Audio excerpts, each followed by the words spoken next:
السلام عليكم ورحمة الله. إن الحمد لله نحمده ونستعينه ونؤمن به ونتوكل عليه ونعوذ بالله من شرور أنفسنا ومن سيئات أعمالنا. من يهده الله فلا مضل له ومن يضلل فلا هادي له. وأشهد أن لا إله إلا الله وحده لا شريك له وأشهد أن محمدًا عبده ورسوله أرسله بالهدى ودين الحق ليظهره على الدين كله ولو كره المشركون. أما بعد فإن خير الحديث كتاب الله وخير الهدي هدي محمد صلى الله عليه وسلم وشر الأمور محدثاتها وكل محدثة بدعة وكل بدعة ضلالة وكل ضلالة في النار. يا أيها الذين آمنوا اتقوا الله حق تقاته ولا تموتن إلا وأنتم مسلمون. لمن شاء منكم أن يستقيم. ബഹുമാനമുള്ള സത്യവിശ്വാസിനികളെ, അള്ളാഹുവിൻ്റെ നിയമങ്ങളും നിർദ്ദേശങ്ങളും ജീവിതത്തിൻ്റെ നിഖില മേഖലകളിലും പാലിക്കണേ എന്ന് ഉണർത്തുകയാണ്. നശ്വരമായ ഈ ലോക ജീവിതത്തിൻ്റെ ഓരോ നോക്കുകൾക്കും വാക്കുകൾക്കും ചിന്തകൾക്ക് പോലും നാളെ അള്ളാഹുവിൻ്റെ കോടതിയിൽ ഉത്തരം പറയേണ്ടതുണ്ടെന്നും നാളിതുവരെ സമ്പാദിച്ച സമ്പാദ്യങ്ങൾക്കോ സന്താനങ്ങൾക്കോ സ്നേഹബന്ധങ്ങൾക്കോ സ്ഥാനമാനങ്ങൾക്കോ സമൂഹങ്ങൾക്കോ സംഘടനകൾക്കോ സൽപ്പേരുകൾക്കോ നാളെ അള്ളാഹുവിൻ്റെ കോടതിയിൽ നമ്മെ തുണക്കുവാനോ നമുക്ക് വേണ്ടി ശുപാർശ ചെയ്യുവാനോ നമ്മുടെ തെറ്റുകുറ്റങ്ങൾ ഏറ്റെടുക്കുവാനോ സാധിക്കുകയില്ല എന്നും സ്നേഹത്തിൻ്റെ ഭാഷയിൽ സ്വന്തത്തോടും നിങ്ങളോടും ഉണർത്തുകയാണ്, ഓർമ്മിപ്പിക്കുകയാണ്.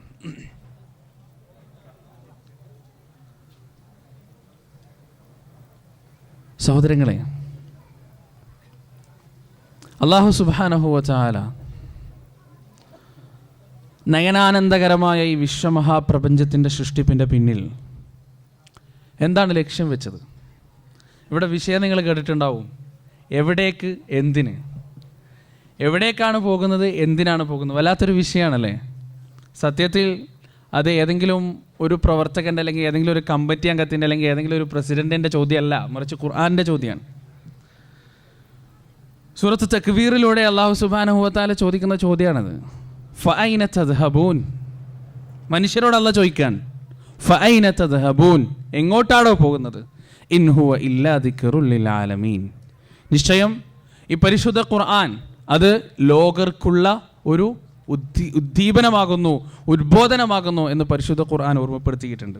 ഞാൻ തുടക്കത്തിൽ വിഷയത്തിൻ്റെ പ്രസക്തി നിങ്ങളേവരെയും ഉണർത്തിയതാണ്. കാരണം ഈ വിഷയം കേൾക്കുമ്പോൾ ചില ആളുകൾക്ക് എന്തെങ്കിലും എന്താണ് ഈ വിഷയം, എന്താണ് ഇതിനെ കൊണ്ട് ഉദ്ദേശിക്കുന്നത്, എവിടേക്ക്, എന്തിന്, എവിടേക്ക് പോകുന്നു, എന്തിനു പോകുന്നു എന്ന് വിഷയം ഒരു അർത്ഥമില്ലാത്ത പോലെ തോന്നുന്നുണ്ടോ എന്ന് എനിക്കൊരു സംശയം. എന്നെ കേട്ടപ്പോൾ അങ്ങനെയാണ് തോന്നുക. പക്ഷേ യഥാർത്ഥത്തിൽ ഖുർആനിൻ്റെ ചോദ്യം തന്നെയാണ് ആ വിഷയം. നമ്മളൊന്ന് ആലോചിച്ച് നോക്കുക. ഈ പ്രപഞ്ചം അല്ലാഹു സുബ്ഹാനഹു വ തആല പടച്ചു വെച്ച ഈ പ്രപഞ്ചം, ഒരു കവി പ്രപഞ്ചത്തെക്കുറിച്ച് പാടിയത് ഇങ്ങനെയാണ്: അനന്തമജ്ഞാതമവർണ്ണനീയം ഈ ലോകഗോളം തിരിയുന്ന മാർഗം. എന്നിട്ട് അയാൾ ഒരുപാട് പാടുന്നുണ്ട്. സത്യത്തിൽ ഈ പ്രപഞ്ചത്തെ വീക്ഷിക്കുകയാണെങ്കിൽ വല്ലാത്ത അത്ഭുതം നമുക്കൊക്കെ തോന്നിപ്പോകും. ആ പ്രപഞ്ചത്തിൽ ഇന്ന് വരെ മനുഷ്യൻ കണ്ടെത്തിയിട്ടുള്ളതിൽ വെച്ച് ഏറ്റവും വ്യത്യസ്തവും ഏറ്റവും ഉദാത്തവുമായ ഒരു ജീവിവർഗമാണ് മനുഷ്യ സമൂഹത്തിൻ്റെ സൃഷ്ടിപ്പിനെ കുറിച്ച് സൂറത്തുൽ ബഖറയിലൂടെ അല്ലാഹു സുബ്ഹാനഹു വ തആല വിശദീകരിക്കുന്നുണ്ട്. വഇദ് ഖാല റബ്ബുക ലിൽ മലായികതി ഇന്നി ജാഇലു ഫിൽ അർദി ഖലീഫ ഖാലൂ അതജഅലു ഫീഹാ മൻ യുഫ്സിദു ഫീഹാ വയസ്ഫികു ദിമാ ونحن نسبح بحمدك ونقدس لك قال إني أعلم ما لا تعلمون. ലോകൈകനാഥനായ രക്ഷിതാവ് മലക്കുകളോട് പറയുകയാണ്, ഇന്നി ജാഇലുൻ ഫിൽ അർദി ഖലീഫ, ഞാൻ ഭൂമിയിൽ ഒരു ഖലീഫയെ ഉണ്ടാക്കാൻ പോകുകയാണ്, ഞാൻ ഭൂമിയിൽ ഒരു പ്രതിനിധിയെ ഉണ്ടാക്കാൻ പോകുകയാണ്. മലക്കുകൾ തിരിച്ചു ചോദിക്കുന്നു, ഖാലു അതജഅലു ഫീഹാ മൻ യുഫ്സിദു ഫീഹാ വയസ്ഫികു ദിമാ വനഹ്നു നുസബ്ബിഹു ബിഹംദിക വനുഖദ്ദിസു ലക് ഖാല ഇന്നി അഅലമു മാ ലാ തഅലമൂൻ. പടച്ചതമ്പുരാനെ, നീ ഒരു വർഗത്തെ സൃഷ്ടിക്കാൻ പോകുകയാണോ? നീ ഒരു വിഭാഗത്തെ സൃഷ്ടിക്കാൻ പോകുകയാണോ? ആ വിഭാഗം ഭൂമിയിൽ കുഴപ്പമുണ്ടാക്കുന്നതാണ്, ആ വിഭാഗം ഭൂമിയിൽ രക്തച്ചൊരിച്ചിലുണ്ടാക്കുന്നതാണ്. വനഹ്നു നുസബ്ബിഹു ബിഹംദിക വനുഖദ്ദിസു ലക ഖാല ഇന്നി അഅലമു മാ ലാ തഅലമൂൻ. ഞങ്ങളാകട്ടെ നിനക്ക് സ്തുതി പാടുകയാണ്, ഞങ്ങളാകട്ടെ നിന്നെ പ്രകീർത്തിക്കുകയാണ്, ഞങ്ങളാകട്ടെ നിന്നെ പുകഴ്ത്തുകയാണ്. അല്ലാഹു സുബ്ഹാനഹു വ തആല മറുപടി പറഞ്ഞു, ഖാല ഇന്നി അഅലമു മാ ലാ തഅലമൂൻ. നിങ്ങൾ അറിയാത്ത പലതും ഞാൻ അറിയുന്നതാണ്, നിങ്ങൾ അറിയാത്ത പല കാര്യങ്ങളും എനിക്കറിയുന്നതാണ്. വഅല്ലമ ആദമൽ അസ്മാഅ കുല്ലഹാ ثم عرضهم على الملائكة فقال أنبئوني بأسماء هؤلاء إن كنتم صادقين قالوا سبحانك لا علم لنا إلا ما علمتنا إنك أنت العليم الحكيم. പടച്ചതമ്പുരാൻ മനുഷ്യവർഗത്തിന് ഏറ്റവും ആദ്യമായി കൊടുത്ത സമ്മാനമാണ് അറിവ്. ആദം നബി അലൈഹിസ്സലാത്തു വസ്സലാമിന് ഈ ലോകത്തുള്ള എല്ലാ വസ്തുക്കളുടെയും പേര് പഠിപ്പിച്ചു കൊടുത്തു. എന്നിട്ട് മലക്കുകളോട് പടച്ചതമ്പുരാൻ ചോദിച്ചു, നിങ്ങൾ സത്യവാന്മാരാണെങ്കിൽ ഈ വസ്തുക്കളുടെ പേരെനിക്ക് പറഞ്ഞു തരിക. മലക്കുകൾ മറുപടി പറഞ്ഞു, റബ്ബേ, നീ പഠിപ്പിച്ചതല്ലാതെ, നീ അറിയിച്ചു തന്നതല്ലാതെ, നീ നൽകിയ വിവരമല്ലാതെ ഞങ്ങൾക്ക് മറ്റൊന്നുമില്ല നാഥാ. ഖാലൂ സുബ്ഹാനക ലാ ഇൽമ ലനാ ഇല്ലാ മാ അല്ലംതനാ ഇന്നക അൻതൽ അലീമുൽ ഹകീം. നാഥാ, നീ പരിശുദ്ധനാണ്, നീയാണ് തത്വജ്ഞാനി, നീയാണ് രഹസ്യങ്ങളും പരസ്യങ്ങളും അറിയുന്നവൻ എന്ന് ആ മലക്കുകൾ അവിടെ വെച്ച് അള്ളാഹുവിൻ്റെ മുന്നിൽ അവനെ പ്രകീർത്തിക്കുകയാണ്. അവിടെ നിന്ന് അങ്ങോട്ട് ഖുർആൻ ആദം നബി അലൈഹിസ്സലാത്തു വസ്സലാമിൻ്റെ ചരിത്രം ഒരുപാട് വിശദീകരിക്കുന്നുണ്ട്. ഇവിടെ ആദം നബി മനുഷ്യവർഗത്തിന് അള്ളാഹു സുബ്ഹാനഹു വ തആല വലിയൊരു പ്രോട്ടോകോൾ നൽകി, അവിടെ ഒരു പ്രസ്റ്റേജ് നൽകി. എന്താണ്? അള്ളാഹുവിനെ ആരാധിച്ച്, അള്ളാഹുവിനെ അനുസരിച്ച്, അള്ളാഹുവിനെ പ്രകീർത്തിച്ച്, അള്ളാഹുവിന് സ്തുതി പാടി ജീവിതത്തിൽ പാപത്തിൻ്റെയും വൃത്തികേടിൻ്റെയും കറയില്ലാതെ ജീവിതത്തെ കാത്തു സൂക്ഷിച്ച മലക്കുകൾ, അള്ളാഹുവിനോട് അനുസരണക്കേട് കാണിക്കാൻ പടച്ചതമ്പുരാൻ കഴിവ് കൊടുത്തിട്ടില്ലാത്ത മലക്കുകൾ, ആ മലക്കുകളോട് അള്ളാഹു സുബ്ഹാനഹു വ തആല പറഞ്ഞു, വഇദ് ഖുൽനാ ലിൽ മലായികതി ഇസ്ജുദൂ ലി ആദം ഫസജദൂ ഇല്ലാ ഇബ്ലീസ് അബാ വസ്തക്ബറ വകാന മിനൽ കാഫിരീൻ. മലക്കുകളോട് അള്ളാഹു സുബ്ഹാനഹു വ തആല പറഞ്ഞു, നിങ്ങൾ ആദമിൻ്റെ മുന്നിൽ പ്രണാമം അർപ്പിക്കണം, ബഹുമാന സൂചകമായ പ്രണാമം. ഇബ്ലീസ് പറഞ്ഞു, ഇല്ല പടച്ചവനെ, ഞാൻ ആദമിൻ്റെ മുന്നിൽ പ്രണാമം അർപ്പിക്കില്ല. കാരണം ഖലഖതനീ മിൻ നാരിൻ വ ഖലഖതഹു മിൻ തീൻ. നീ അവനെ സൃഷ്ടിച്ചത് മണ്ണിൽ നിന്നാണ്, എന്നാൽ എന്നെ സൃഷ്ടിച്ചതോ തീയിൽ നിന്നാണ്. തീ മണ്ണിനേക്കാൾ സുപ്പീരിയറാണ്, അതുകൊണ്ട് അവൻ്റെ മുന്നിൽ പ്രണാമം അർപ്പിക്കാൻ ഞാൻ തയ്യാറല്ല എന്ന് അല്ലാഹു സുബ്ഹാനഹു വ തആലയോട് പറയുകയും അല്ലാഹു സുബ്ഹാനഹു വ തആല അവനെ സ്വർഗത്തിൽ നിന്ന് ആട്ടിപ്പുറത്താക്കുകയും ചെയ്തു. ഇവിടെ നിന്നാണ് മനുഷ്യൻ്റെ ചരിത്രം തുടങ്ങുന്നത്. അല്ലേ? മനുഷ്യനുള്ള പ്രത്യേകത, അവന് നന്മയും തിന്മയും അറിയുവാനുള്ള ശേഷി അല്ലാഹു സുബ്ഹാനഹു വ തആല നൽകിയിട്ടുണ്ട് എന്നുള്ളതാണ്. സൂറത്തു ദഹറിന്റെ തുടക്കത്തിൽ റബ്ബ് സുബ്ഹാനഹു വ തആല പറഞ്ഞു, ഹൽ അതാ അലൽ ഇൻസാനി ഹീനും മിനദ് ദഹ്രി ലം യകുൻ ശൈഅൻ മദ്കൂറാ ഇന്നാ ഖലഖ്നൽ ഇൻസാന മിൻ നുത്ഫത്തിൻ അംശാജിൻ നബ്തലീഹി ഫജഅൽനാഹു സമീഅൻ ബസീറാ ഇന്നാ ഹദൈനാഹു സബീല ഇമ്മാ ശാകിറൻ വ ഇമ്മാ കഫൂറാ. മനുഷ്യന്റെ തുടക്കത്തിനെ കുറിച്ചാണ്. മണ്ണെന്നോ കല്ലെന്നോ മരമെന്നോ വാക്കുകളാൽ നിർവചിക്കാൻ കഴിയുന്ന ഏതെങ്കിലും ഒരു വസ്തുവെന്നോ പറയപ്പെടാൻ കഴിയാത്തൊരു കാലഘട്ടം അവന് കഴിഞ്ഞുപോയിരുന്നു. ഇന്നാ ഖലഖ്നൽ ഇൻസാന മിൻ നുത്ഫത്തിൻ അംശാജിൻ നബ്തലീഹി ഫജഅൽനാഹു സമീഅൻ ബസീറ. ലക്ഷക്കണക്കിന് രൂപ വിലപിടിപ്പുള്ള വസ്ത്രങ്ങൾ ധരിച്ച് അഭിമാനത്തോടെ അന്തസ്സോടെ നെഞ്ചു വിരിച്ചു നിൽക്കുന്ന മനുഷ്യന്റെ ഉൽപ്പത്തിയെക്കുറിച്ച് പടച്ചതമ്പുരാൻ സൂറത്ത് ദഹറിലൂടെ പറഞ്ഞു. തെറിച്ചു തുള്ളുന്ന ഒരു ഇന്ദ്രിയ തുള്ളിയിൽ നിന്ന് ഞാൻ അവനെ പടച്ചുണ്ടാക്കി. എന്നിട്ട് ഇന്ന ഹദൈനാഹു സബീല ഇമ്മാ ശാകിറൻ വ ഇമ്മാ കഫൂറ. എന്നിട്ട് ഞാൻ അവന് രണ്ട് വഴികൾ കാണിച്ചു കൊടുത്തു. ഒന്നിക്കൽ നിനക്ക് നന്ദിയുള്ളവനാകാം, അല്ലെങ്കിൽ നിനക്ക് നന്ദി കെട്ടവനാകാം. ഈ രണ്ട് വഴി ആദം നബി അലൈഹിസ്സലാത്തു വസ്സലാമിന്റെ മുന്നിലും പടച്ചതമ്പുരാൻ തുറന്നു കൊടുത്തു. ആദം നബി അലൈഹിസ്സലാത്തു വസ്സലാമും ഹവ്വ ബീവിയും സ്വർഗത്തിൽ വാസം തുടങ്ങി. നമ്മുടെ ഉമ്മയും വാപ്പയും എല്ലാ അനുഗ്രഹങ്ങളും വഖുൽനാ യാ ആദം ഉസ്കുൻ അൻത വസൗജുകൽ ജന്ന വകുലാ മിൻഹാ റഗദൻ ഹൈസു ശിഅ്തുമാ വലാ തഖറബാ ഹാദിഹി ശജറ ഫതകൂനാ മിനൽ ളാലിമീൻ. പടച്ചോൻ പറഞ്ഞു എല്ലാം നിങ്ങൾക്ക് അനുഭവിക്കാം, ഈ സ്വർഗത്തിലുള്ള എല്ലാ അനുഗ്രഹങ്ങളും നിങ്ങൾക്ക് ആസ്വദിക്കാം, ടേസ്റ്റ് ചെയ്യാം. പക്ഷേ ഒരൊറ്റ ഒബ്ജക്ഷൻ മാത്രം. എന്താണ്? ഈ മരത്തിന്റെ അടുത്തേക്ക് നിങ്ങൾ അടുത്തു പോകരുത്. അതെന്റെ കൽപ്പനയാണ്. എന്തുകൊണ്ട് അടുത്തു പോകരുത്? ആ ചോദ്യത്തിന് പ്രസക്തിയില്ല. എന്തുകൊണ്ട് ആ മരത്തിലേക്ക് അടുത്തു പോകരുത്? ആ ചോദ്യത്തിന് അവിടെ പ്രസക്തിയില്ല. ആ മരത്തിലേക്ക് അടുത്തു പോകരുത് എന്ന് അല്ലാഹു സുബ്ഹാനഹു വ തആല പറഞ്ഞു. സമിഅനാ വ അതഅനാ. അതാണ് മുസ്ലിമിന്റെ സമീപനം, അതാകണം ഒരു വിശ്വാസിയുടെ സമീപനം. ആദം നബി അലൈഹിസ്സലാത്തു വസ്സലാം സ്വർഗത്തിൽ ജീവിതം തുടങ്ങി. പിശാച് വന്നു, അവരെ പ്രലോഭിപ്പിച്ചു. ഏതൊന്നിൽ നിന്ന് അല്ലാഹു സുബ്ഹാനഹു വ തആല അവരെ തടഞ്ഞുവോ അതിലേക്ക് ആകർഷണീയത തോന്നിച്ചു. അങ്ങനെ അവസാനം അവരാ പഴം ഭക്ഷിച്ചു. അല്ലാഹു സുബ്ഹാനഹു വ തആല പറഞ്ഞു ഖുൽ നഹ്ബിതു മിൻഹാ ജമീഅ ഫഇമ്മാ യഅതിയന്നകും മിന്നി ഹുദാ ഫമൻ തബിഅ ഹുദായ ഫലാ ഖൗഫുൻ അലൈഹിം വലാ ഹും യഹ്സനൂൻ. ആദം കഴിഞ്ഞു, ആദം തീർന്നു, സ്വർഗവാസം കഴിഞ്ഞു. നിനക്ക് ഇറങ്ങിപ്പോകാം, നിനക്കും നിന്റെ ഭാര്യക്കും ഇവിടെ നിന്ന് ഇറങ്ങിപ്പോകാം. എവിടേക്ക്? ജരാനരകളുള്ള, മരണവും ജീവിതവുമുള്ള, പുഞ്ചിരിയും കരച്ചിലുമുള്ള, ദുഃഖവും സന്തോഷവുമുള്ള, വേദനയും സുഖവുമുള്ള ഭൂമിയിലേക്ക് നിനക്ക് ഇറങ്ങിപ്പോകാം. നീ ഭൂമിയിൽ ജീവിക്കുന്ന സമയത്ത് എന്നിൽ നിന്ന് നിനക്ക് മാർഗദർശനം വന്നെത്തുന്നതാണ്. ആ മാർഗദർശനം ആരാണോ പിൻപറ്റുന്നത് ഫലാ ഖൗഫുൻ അലൈഹിം വലാ ഹും യഹ്സനൂൻ, അവർക്ക് ദുഃഖമില്ല, ഭയമില്ല എന്ന് അല്ലാഹു സുബ്ഹാനഹു വ തആല പറഞ്ഞു. നാം എവിടെ നിന്ന് വരുന്നു എന്നതിൻ്റെ മറുപടിയാണ്. എവിടെ നിന്ന് നാം വരുന്നു എന്നതിന്റെ മറുപടിയാണ്. എന്നിട്ട് ഭൂമിയിലേക്ക് വന്ന മനുഷ്യരോട് അല്ലാഹു സുബ്ഹാനഹു വ തആല മുന്നറിയിപ്പ് നൽകി. യാ ബനീ ആദം ലാ യഫ്തിനന്നകുമുശ് ശൈത്താൻ കമാ അഖ്റജ അബവൈകും മിനൽ ജന്ന. സുബ്ഹാനല്ലാഹ്, വല്ലാത്ത വാക്കാണത്. സത്യത്തിൽ കരഞ്ഞു പോവും. വല്ലാത്ത വാക്കാണ് പടച്ചോന്റെ. അല്ലാഹ് പറഞ്ഞു, ആദമിന്റെ മക്കളെ, മഹാവഞ്ചകനായ പിശാച് നിങ്ങളെ വഞ്ചിക്കാതിരിക്കട്ടെ. നിങ്ങളുടെ പൂർവ്വപിതാവിനെയും പൂർവ്വമാതാവിനെയും സ്വർഗത്തിന്റെ സ്വച്ഛന്തമായ അനുഗ്രഹത്തിൽ നിന്ന് ആട്ടിവിട്ടതുപോലെ, ആ സ്വർഗത്തിന്റെ അനുഗ്രഹത്തിൽ നിന്ന് ഇറക്കപ്പെടുവാൻ മാത്രമുള്ള പാപനീച കർമ്മം അവരെ കൊണ്ട് ചെയ്യിക്കാൻ പ്രലോഭിപ്പിച്ചതുപോലെ നിങ്ങളെയും ആ പിശാച് വഞ്ചിക്കാതിരിക്കട്ടെ എന്ന് അല്ലാഹു സുബ്ഹാനഹു വ തആല താക്കീതും നൽകി മനുഷ്യന്. എവിടെ നിന്നാണ് മനുഷ്യൻ വരുന്നത്? നമ്മുടെ തറവാട്ടിൽ നിന്ന്. എല്ലാവർക്കും ഒരു തറവാടുണ്ട്.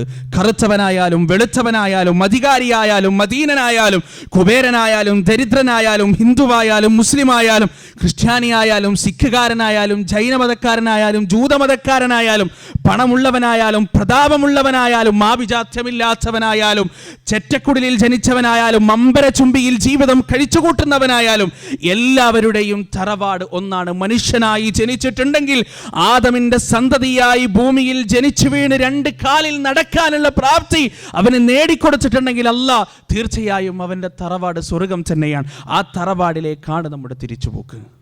ആ തറവാടാണ് നമ്മുടെ ലക്ഷ്യം. ആ ലക്ഷ്യബോധമില്ലാത്ത ആളുകൾ ഈ ലോകത്ത് കാട്ടിക്കൂട്ടുന്ന പല കോപ്രായത്തങ്ങളും നമുക്ക് കാണാൻ സാധിക്കും. സഹോദരങ്ങളെ, ഈ ലോകത്ത് ഏറ്റവും അപകടകരമായ ജീവി ഏതാണെന്നറിയോ? അറിയോ നിങ്ങൾക്ക്? സിംഹാണോ? അല്ല, സിംഹമല്ല ഈ ലോകത്ത് അപകടകരമായ ജീവി. പിന്നെ മൂർഖം പാമ്പാണോ? പെരുമ്പാമ്പാണോ? രാജവമ്പാലയാണോ? അല്ല, അവരൊന്നുമല്ല ഈ ലോകത്ത് ഏറ്റവും അപകടകരമായ ജീവി. പിന്നെ ഏറ്റവും അപകടം തുളുമ്പുന്ന ജീവി ഏതാണ്? ലക്ഷ്യബോധമില്ലാത്ത മനുഷ്യനാണ്. ലക്ഷ്യബോധമില്ലാത്ത മനുഷ്യനാണ്. അവനാണ് ഏറ്റവും വലിയ അപകടം. അവനെ കവച്ചു വെക്കുന്ന ഒരു അപകടം മറ്റൊന്നില്ല. അവന് ചെയ്യാൻ കഴിയുന്ന അത്രയും നീചത്വവും നികൃഷ്ടത്വവും ഒരു ജീവിക്കും ചെയ്യാൻ പടച്ചതമ്പുരാൻ കഴിവ് കൊടുത്തിട്ടില്ല. റിയാദിലൊരു സംഭവം നടന്നു, കേട്ടാൽ അറച്ചു പോകുന്ന സംഭവം. റിയാദിൽ ഒരു 21 വയസ്സുള്ള പെൺകുട്ടി മരിച്ചു. അവളുടെ മൃതദേഹം ഖബറടക്കി. ഒരൊറ്റ ആങ്ങള മാത്രമേ ഉള്ളൂ. അയാൾ ഖബറടക്കം കഴിഞ്ഞു, വീട്ടിലേക്ക് തിരിച്ചു വന്നു. പെങ്ങളുടെ വിയോഗത്തിൽ ഒരുപാട് വേദനിച്ചു. അയാൾ ഒന്നും ശ്രദ്ധിച്ചില്ല. രാത്രിയായപ്പോൾ പെട്ടെന്ന് അയാൾക്ക് ഓർമ്മ വന്നു, എവിടെയാണ് മൊബൈൽ? വീട്ടിലെല്ലായിടത്തും തിരഞ്ഞു നോക്കി, റൂമിലും സെൻട്രലിലും എല്ലായിടത്തും തിരഞ്ഞു നോക്കി, അവിടെ ഒന്നും കാണാനില്ല. അവസാനം അയാൾ ഓർത്തെടുത്തു, പെങ്ങളെ ഖബറടക്കുന്ന സമയത്ത് അവിടെ എവിടെയോ വെച്ചിട്ടുണ്ട്, അവിടെ വെച്ച് മറന്നതാണ് മൊബൈൽ. അങ്ങനെ ഈ മനുഷ്യൻ ആ മൊബൈൽ തിരിച്ചെടുക്കുന്നതിന് വേണ്ടി രാത്രി 12 മണി കഴിഞ്ഞ് ഖബർസ്ഥാനിലേക്ക് തിരിച്ചുപോയി. ഖബറിസ്ഥാനിൻ്റെ മക്ബറയുടെ ഗേറ്റും കടന്ന് ഉള്ളിലേക്ക് കയറി. ഇയാൾ ഉള്ളിലേക്ക് കയറി പെങ്ങളെ ഖബറടക്കിയ സ്ഥലത്തേക്ക് തപ്പിത്തടഞ്ഞ് നടന്നു. അവിടെ എത്തിയപ്പോൾ ഖബറാകെ ഇളകി മറിഞ്ഞിരിക്കുകയാണ്. കുറച്ചു നേരത്തെ മണിക്കൂറുകൾക്ക് മുമ്പ് മറമാടപ്പെട്ട തൻ്റെ പെങ്ങളുടെ ഖബറാകെ ഇളകി മറിഞ്ഞിരിക്കുകയാണ്. അയാൾ ആ ഖബറിനകത്തേക്ക് നോക്കി. അതിൻ്റെ കല്ലടക്കം ഇളക്കി മാറ്റി. അതിൻ്റെ അകത്ത് ആരുമില്ല, പെങ്ങളില്ല അതിൽ. അയാളാകെ ബേജാറായി, ആകെ പേടിച്ചു. എന്ത് ചെയ്യണമെന്നറിയില്ല. അയാളെ ചുറ്റുപാടും നോക്കി, എന്താണ് സംഭവം, എന്താണ് അവസ്ഥ. ആകെ പേടിച്ചു, ആകെ ബേജാറായി. അയാൾ ചുറ്റുപാടും നോക്കിയപ്പോൾ കുറച്ച് ദൂരം ഒരു ലൈറ്റ് കണ്ടു. അയാൾ ആ ലൈറ്റിൻ്റെ അടുത്തേക്ക് നടന്നു. അവിടെ ഏതൊരു മനുഷ്യരും കണ്ടാൽ അറക്കുന്ന കാഴ്ചയാണ് അയാൾക്ക് കാണാൻ സാധിച്ചത്. ഏതൊരു മനുഷ്യരും കണ്ടാൽ വെറുപ്പ് തോന്നുന്ന ഒരു കാഴ്ചയാണ് അയാൾക്ക് അവിടെ കാണാൻ സാധിച്ചത്. മണിക്കൂറുകൾക്ക് മുമ്പ് ബ്ലഡ് ക്യാൻസർ പിടിച്ച് മരിച്ചുപോയ തൻ്റെ പെങ്ങളുടെ മൃതശരീരം മലർത്തിക്കിടത്തി ആ മൃതശരീരത്തിൽ തൻ്റെ കാമവികാരം തീർക്കുന്ന ഒരു വൃത്തികെട്ട ജന്തുവിനെയാണ് അയാൾക്ക് അവിടെ കാണാൻ സാധിച്ചത്. ഞാനിത് പറഞ്ഞത് സഹോദരങ്ങളെ, ഒരു മനുഷ്യന് എത്രത്തോളം നീചനാവാൻ സാധിക്കും? ഒരു മനുഷ്യന് എത്രത്തോളം നീചനാവാൻ സാധിക്കും? ഒരു മൃഗം നമ്മൾ വിളിക്കുമല്ലോ, നമുക്ക് ഏറ്റവും കൂടുതൽ ദേഷ്യം വന്നാൽ സംസ്കാരമില്ലാത്ത ആളുകളാണെങ്കിൽ നമ്മൾ അയാളെ പട്ടിന്ന് വിളിക്കും. ഒരു പട്ടി ചെയ്യോ അത് സഹോദരങ്ങളെ? ഒരു നായ ചെയ്യോ? അല്ലെങ്കിൽ മൃഗങ്ങൾ ചെയ്യോ? മരിച്ചു കിടക്കുന്ന ജീവിയുമായി അവരിത് ചെയ്യോ? ഇല്ല, അവർക്ക് കഴിയില്ല. മനുഷ്യനോളം തായാൻ, മനുഷ്യനോളം തരംതാവാൻ അവർക്ക് പടച്ചതമ്പുരാൻ കഴിവ് കൊടുത്തിട്ടില്ല. അതാണ് ഞാൻ പറഞ്ഞത്, ഈ ലോകത്ത് ഏറ്റവും അപകടകരമായ ജീവി ലക്ഷ്യബോധമില്ലാത്ത മനുഷ്യനാണ്. നമുക്കറിയാം, ചരിത്രത്തിൻ്റെ താളുകൾ നിങ്ങളൊന്ന് പരിശോധിച്ച് നോക്കുക. ഹിറ്റ്ലർ എന്ന് പറയുന്ന മനുഷ്യൻ, അയാളുടെ ക്രൂരതകൾ, കോൺസെൻട്രേഷൻ ക്യാമ്പിൻ്റെ അകത്തളങ്ങളിൽ അയാൾ ചെയ്തു കൂട്ടിയ ക്രൂരതകൾ, സ്ത്രീകളുടെ ഗർഭപാത്രത്തിൽ ഒരു പ്രത്യേക തരത്തിലുള്ള രാസവസ്തു കുത്തിവെച്ചു. ആ സ്ത്രീകളുടെ ഗർഭപാത്രം വീർത്ത് അവസാനമായി അവർ വയറ് പൊട്ടിത്തെറിച്ചു മരിച്ചു. അത് കണ്ട് ഇയാൾ ആർത്തട്ടഹസിച്ചു. ഒരു പ്രത്യേക മതവിഭാഗത്തിൽ ജനിച്ചുപോയി എന്ന ഒരൊറ്റ തെറ്റിനു വേണ്ടി ഹിറ്റ്ലർ എന്ന് പറയുന്ന നരാധമനായ മനുഷ്യൻ ചെയ്തു കൂട്ടിയ ക്രൂര കിരാത കൃത്യങ്ങൾ ചരിത്രത്തിൽ ഇന്നും കറുത്ത മഷി കൊണ്ട് രേഖപ്പെട്ട് കിടക്കുന്നു. എങ്ങനെയാ കുഞ്ഞുങ്ങളെ കൊന്നത്? അവരുടെ ലിംഗം മുറിച്ചു കളഞ്ഞു. 6, 7, 8 വയസ്സുള്ള കുട്ടികളുടെ ലിംഗം മുറിച്ചു കളഞ്ഞു. ആ ലിംഗത്തിലേക്ക് കുപ്പിച്ചിലും മണ്ണും കൂട്ടിക്കുഴച്ചുകൊണ്ട് ആ ലിംഗത്തിൽ ചേർത്ത് പിടിപ്പിച്ചു. എന്നിട്ട് അവിടെ ബാൻഡേജ് വെച്ച് കെട്ടി. ശരീരത്തിലെ എല്ലാ ഭാഗങ്ങളിലേക്കും ഞരമ്പ് പോകുന്ന അവയവമായതുകൊണ്ട് തന്നെ ശരീരം മുഴുവൻ പഴുപ്പ് കയറി, ശരീരത്തിൽ മുഴുവൻ മഞ്ഞളിപ്പ് വന്നു. അവസാനം ആ പിഞ്ചു കുഞ്ഞുങ്ങൾ ശരീരത്തിൽ മുഴുവനും പഴുപ്പ് കയറി സഹിക്കാൻ കഴിയാത്ത വേദനയോടെ അലറിക്കരയുന്ന സമയത്ത് പൊട്ടിച്ചിരിച്ചു ഈ രാക്ഷസൻ. സഹോദരങ്ങളെ, ഈ ലോകത്തെ ഏറ്റവും അപകടകരമായ ജീവി ലക്ഷ്യബോധമില്ലാത്ത മനുഷ്യനാണ്. ലക്ഷ്യബോധമില്ലാത്ത മനുഷ്യൻ്റെ അത്ര അപകടകരമായ മറ്റൊന്ന് ഈ ലോകത്തില്ല. നിങ്ങൾ കണ്ടിട്ടുണ്ടോ? ഭൗതിക താല്പര്യത്തോടുള്ള പ്രമത്തതയുടെ അതിപ്രസരത്താൽ പരിസരം മറക്കുന്ന മൃഗങ്ങളെ നിങ്ങൾ കണ്ടിട്ടുണ്ടോ? പലപ്പോഴും ഞാൻ ഒരു ദിവസം മംഗലാപുരത്ത് നിന്ന് കണ്ണൂരേക്ക് ട്രെയിനിന് വരുന്ന സമയം താഴെ സീറ്റിൽ ഇങ്ങനെ ഇരുന്ന് പുറത്തേക്ക് ഇങ്ങനെ നോക്കിക്കൊണ്ടിരിക്കുമ്പോൾ മേലെന്നൊരു ശബ്ദം കേട്ടു. അടക്കിപ്പിടിച്ച ശബ്ദം. എന്താണെന്ന് ശ്രദ്ധിക്കാൻ പോയില്ല. പക്ഷെ ആ അടക്കിപ്പിടിച്ച ശബ്ദം ക്രമേണ പുറത്തേക്ക് വന്നു. പിന്നെ അത് ആർത്തട്ടഹാസങ്ങളായി.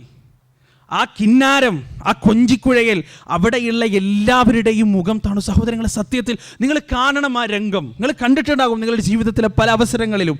ആ ട്രെയിനിലിരിക്കുന്ന സീറ്റിലിരിക്കുന്ന പല ആളുകളുടെയും മുഖം ചുവന്നു. ആളുകൾ തലതാഴ്ത്തി. ഈ വൃത്തികെട്ട നരാധമൻ ആ ബർത്തിന്റെ മുകളിൽ കയറിയിരുന്നു കൊണ്ട് ഏതോ ഒരുത്തൻ്റെ ഭാര്യയുമായി സല്ലപിക്കുകയാണ്. നാണവും മാനവും ഇല്ലാതെ കേട്ടാലറക്കുന്ന വാക്കുകൾ ഉപയോഗിച്ചുകൊണ്ട് സല്ലപിക്കുന്ന ഈ മനുഷ്യൻ പരിസരബോധം നഷ്ടപ്പെട്ടു പോയിരിക്കുന്നു. ഞാൻ സല്ലപിക്കുന്നത് ഏതോ ഒരുത്തൻ്റെ പെങ്ങളോടാണ്, ഏതോ ഒരു മക്കളുടെ ഉമ്മയോടാണ്, ഏതോ ഒരു ഭർത്താവ് ജീവന് തുല്യം സ്നേഹിക്കുന്ന ഭാര്യയോടാണ് എന്ന് തിരിച്ചറിയാനുള്ള പ്രാഥമിക ധാർമ്മിക ബോധം പോലും നഷ്ടപ്പെട്ടു പോയി ഈ മൃഗത്തിന്. അങ്ങനെയുള്ള എത്ര മൃഗങ്ങളുണ്ട് നമ്മുടെ നാട്ടിൽ? ലക്ഷ്യബോധം നഷ്ടപ്പെട്ടു പോയ മനുഷ്യൻ. പ്രിയപ്പെട്ട സഹോദരങ്ങളെ, നമ്മുടെ മക്കളുടെ മനസ്സിൽ ലക്ഷ്യബോധം ഉണ്ടാക്കി കൊടുക്കണമെങ്കിൽ ഒരുപാട് തിയറികളും ഒരുപാട് ധർമ്മങ്ങളും ഒരുപാട് സംസ്കാരങ്ങളും പഠിപ്പിച്ചു കൊടുത്തിട്ട് ഒരു കാര്യമില്ല. അതിലൂടെ അവരുടെ മനസ്സിൽ ധർമ്മം ഉണ്ടാകില്ല. കാരണം നിങ്ങളുടെ ഓരോ മക്കൾക്കും ഓരോ ധർമ്മമായിരിക്കും. 5 മക്കളുണ്ടെങ്കിൽ 5 മക്കളെ അടുത്തേക്ക് വിളിക്കുക, ഓരോന്ന് ചോദിക്കുക. ഓരോരോ ആളുകളും പറയുന്ന ഓരോ ധർമ്മമായിരിക്കും.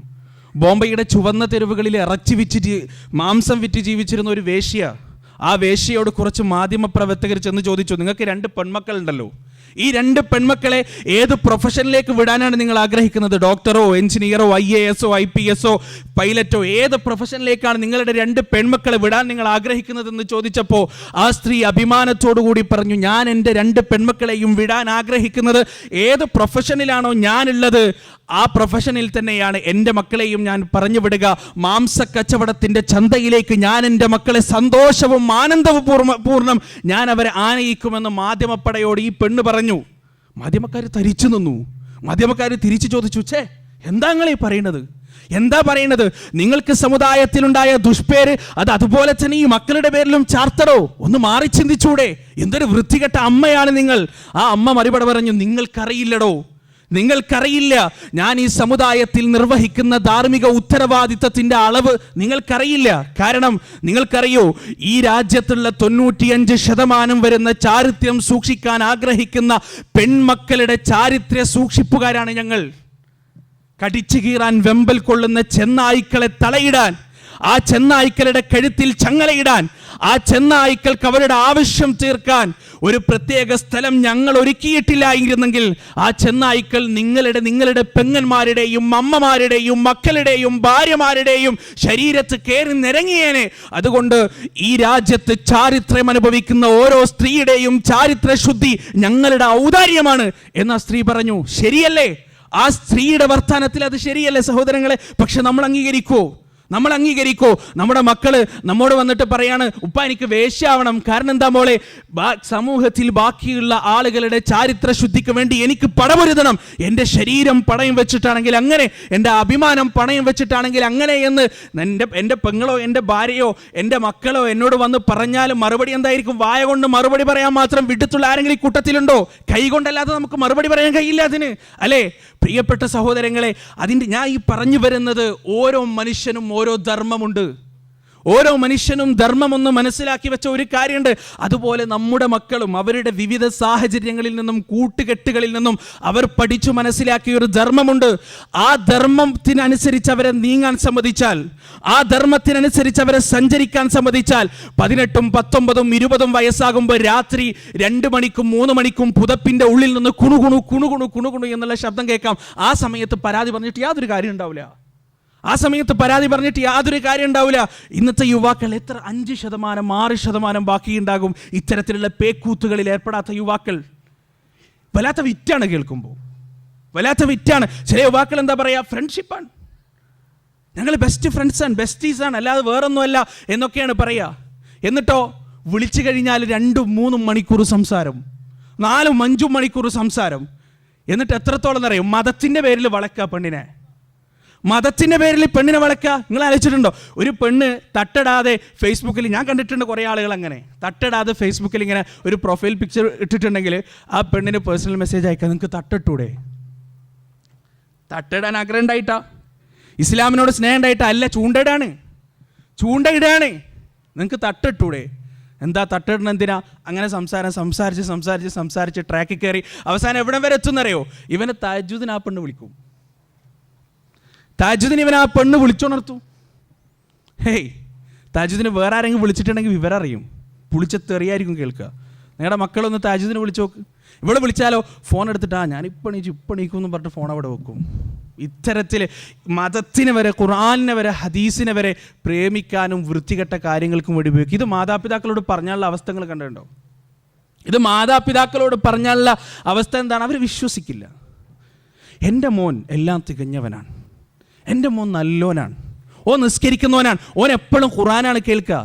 എന്നോട് ഒരുപാട് മാതാപിതാക്കൾ പറഞ്ഞിട്ടുണ്ട്, അവരുടെ മക്കളുടെ പ്രായത്തിൻ്റെതായ ചില ചാബല്യങ്ങൾ ചൂണ്ടിക്കാണിച്ചപ്പോൾ ചില മാതാപിതാക്കൾ എന്താ പറഞ്ഞറിയോ? എങ്ങനെയാ ഉനൈസേ, എൻ്റെ മോൻ എപ്പോഴും ഖുർആനാ കേൾക്കുക, മുഫ്തി മേക്കിൻ്റെ പ്രസംഗമാണ് എപ്പോഴും കേൾക്കുക, ജാക്കിർ നായിക്ക് ആളുകളെ മുസ്ലിമാക്കുന്ന കാണുമ്പോൾ ഓൻ എന്ത് സന്തോഷം അറിയോ, പിന്നെ ഓൻ എങ്ങനെ ഇമാതിരി കാര്യങ്ങളൊക്കെ ചെയ്യുക എന്നാണ് ഈ ഉമ്മമാർ തിരിച്ചു വയ്ക്കുക. സഹോദരങ്ങളെ, ഒരു കാര്യം ഞാൻ ഉണർത്തട്ടെ, നിങ്ങളുടെ 10 ഇരട്ടി ബുദ്ധി നിങ്ങളുടെ മക്കൾക്കുണ്ട്. നിങ്ങളുടെ 10 ഇരട്ടി ബുദ്ധി നിങ്ങളുടെ മക്കൾക്കുണ്ട്. അവരെന്താണ് ചെയ്യുന്നത് കണ്ടുപിടിക്കാൻ ഖിയാമത്ത് നാൾ വരെ നിങ്ങൾക്ക് കഴിയില്ല. ഈ കാലഘട്ടത്തിലുള്ള കുട്ടികൾക്കുണ്ടല്ലോ മൈക്രോ ലെവലിൽ ബോഡി ലാംഗ്വേജ് വരെ മാനിപ്പുലേറ്റ് ചെയ്യാൻ അറിയാം. മൈക്രോ ലെവലിൽ അവരുടെ ബോഡി ലാംഗ്വേജ്, അവരുടെ ശരീരഭാഷ അവർ പ്ലാൻ ചെയ്യും, എന്നിട്ടേ ഉമ്മാൻ്റെയും വാപ്പാൻ്റെയും മുന്നിൽ സംസാരിക്കുള്ളൂ. ഒരു യുവതിയും ഒരു യുവാവും പ്രേമിച്ച് കല്യാണം കഴിച്ച കഥ കേട്ടിട്ട് ഞെട്ടിപ്പോയി. വല്ലാത്തൊരു ഞെട്ടലുണ്ടാക്കി മനസ്സിൽ. അവർ കോളേജ് പഠിക്കുമ്പോൾ പ്രേമിച്ചു, ഒരു ക്രിസ്ത്യാനി പെണ്ണും ഒരു മുസ്ലിം യുവാവും.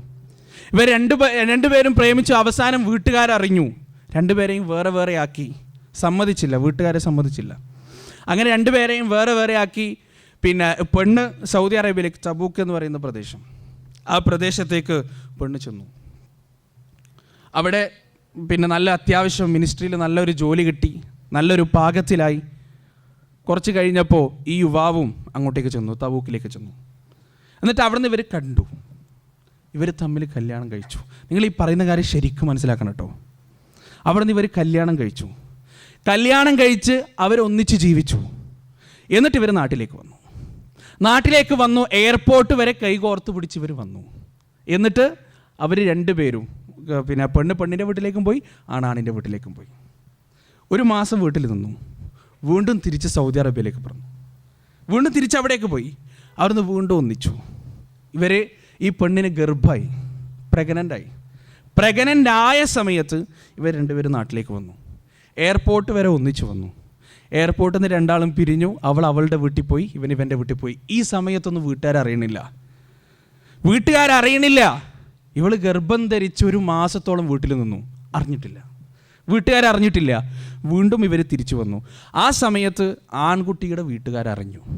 എങ്ങനെയോ ആരൊക്കെയോ പറഞ്ഞ ആൺകുട്ടിയുടെ വീട്ടുകാരൻ. ആ സമയത്ത് പെൺകുട്ടിയുടെ വീട്ടുകാരറിഞ്ഞിട്ടില്ല. അങ്ങനെ ഇവരവിടെ നിന്നു. പ്രസവം കഴിഞ്ഞു. കുട്ടിക്ക് 2 വയസ്സായി. അവിടെ തന്നെ നിന്നു. കുട്ടിക്ക് 2 വയസ്സായി. ഈ കുട്ടിയെയും കൊണ്ട് ഇവർ വീണ്ടും നാട്ടിലേക്ക് വന്നു. എന്നിട്ട് ഈ കുട്ടിയെ ചെക്കൻ്റെ വീട്ടുകാരറിഞ്ഞല്ലോ. ഈ കുട്ടിയെയും കൂട്ടി ചെക്കൻ വീട്ടിലേക്ക് വന്നു. പെണ്ണോളെ വീട്ടിൽ പോയി. 2 മാസം അവിടെ നിന്നു. വീണ്ടും തിരിച്ച് സൗദി അറേബ്യയിലേക്ക് വന്നു. ഇന്നും ആ കുടുംബം, ആ പെൺകുട്ടിയുടെ വീട്ടുകാരറിയാതെ അവിടെ ജീവിക്കുന്നുണ്ടെന്ന് പറഞ്ഞാൽ നിങ്ങൾ വിശ്വസിക്കോ? ഞാനിത് പറയുന്നത് എന്തിനാണെന്നറിയോ? നിങ്ങളുടെ മക്കളൊന്ന് പ്രസവിച്ചാൽ പോലും നിങ്ങളറിയില്ല. ഞാൻ വെറുതെ പറയല്ല, പ്രസവിച്ചാൽ പോലും മനസ്സിലാക്കാൻ സാധിക്കില്ല. അത്തരത്തിലാണ് കുട്ടികൾ.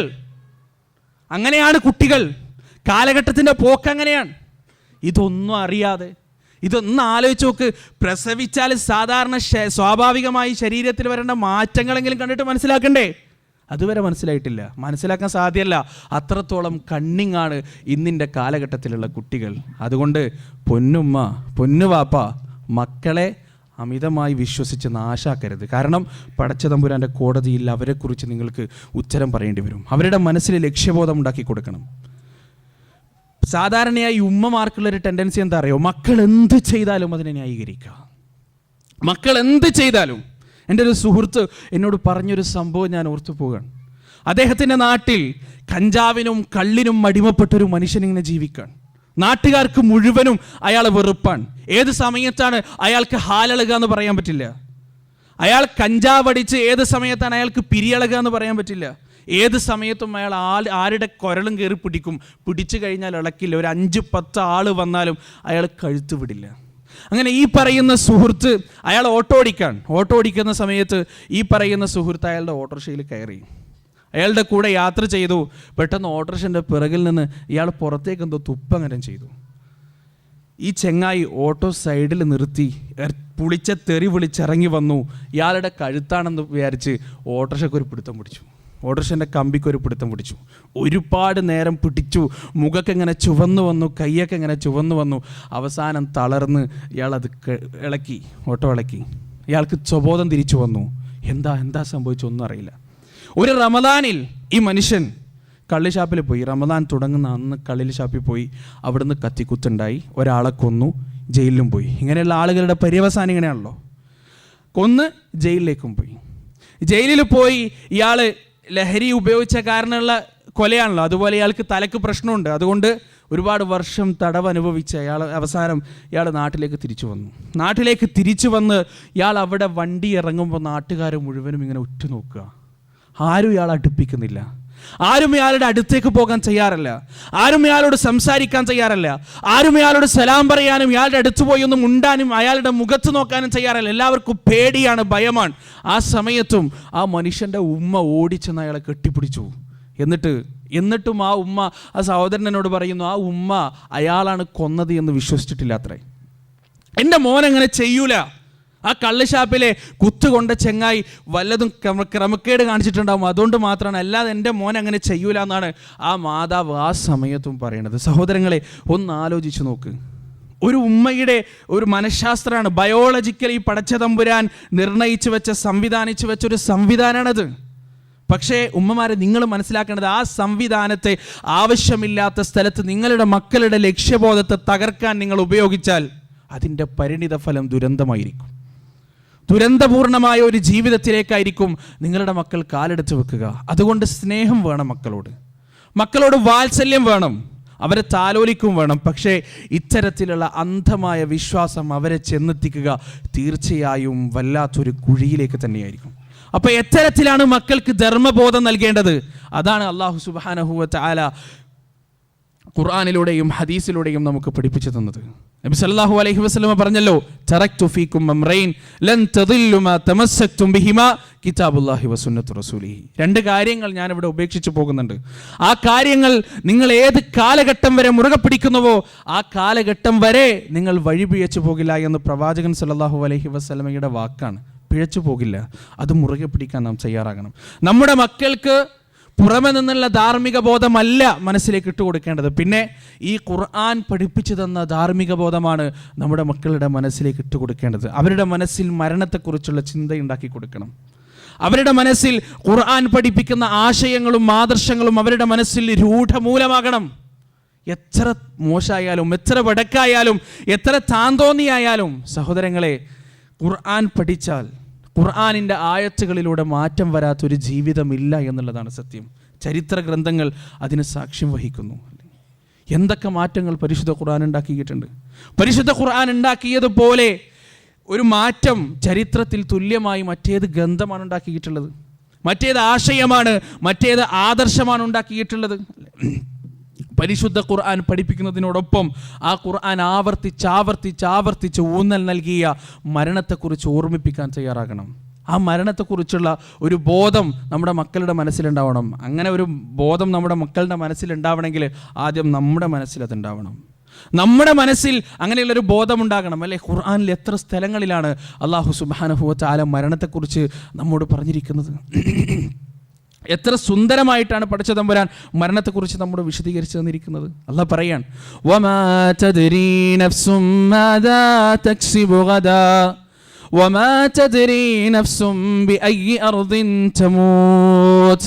ഒരു നഫ്സും അറിയില്ല, ഒരു ശരീരവും അറിയില്ല, ഒരു ആത്മാവും അറിയില്ല ഭൂമിയിൽ ഏത് കോണിൽ വെച്ചാണ് അവൻ മരണപ്പെടുക എന്നുള്ളത്, എവിടെ വെച്ചാണ് അവൻ അന്ത്യശ്വാസം വലിക്കുക എന്നുള്ളത് ഒരു മനുഷ്യനും അറിയില്ല. ആർക്കും തന്നെ അല്ലാഹു സുബ്ഹാനഹു വ തആല അറിയിച്ചു കൊടുത്തിട്ടില്ല. കുല്ലു നഫ്സിൻ ദാഇഖത്തുൽ മൗത്ത് വഇന്നമാ തുവഫൗന ഉജൂറകും യൗമൽ ഖിയാമഹ ഫമൻ സുഹ്സിഹ അനിൻ നാരി വഉദ്ഖിലൽ ജന്നത ഫഖദ് ഫാസ് വമൽ ഹയാത്തുദ് ദുനിയാ ഇല്ലാ മതാഉൽ ഗുറൂർ. എല്ലാ ശരീരങ്ങളും മരണത്തിന്റെ രുചി ആസ്വദിക്കുന്നതാണ്. ആ മരണത്തിന്റെ രുചി ആസ്വദിക്കുന്നതോടുകൂടി ഒരു മുസ്ലിമിനെ സംബന്ധിച്ചിടത്തോളം അവന്റെ വിശ്വാസപ്രകാരം ജീവിതം അവസാനിക്കുന്നില്ല. വഇന്നമാ തുവഫൗന ഉജൂറകും യൗമൽ ഖിയാമ.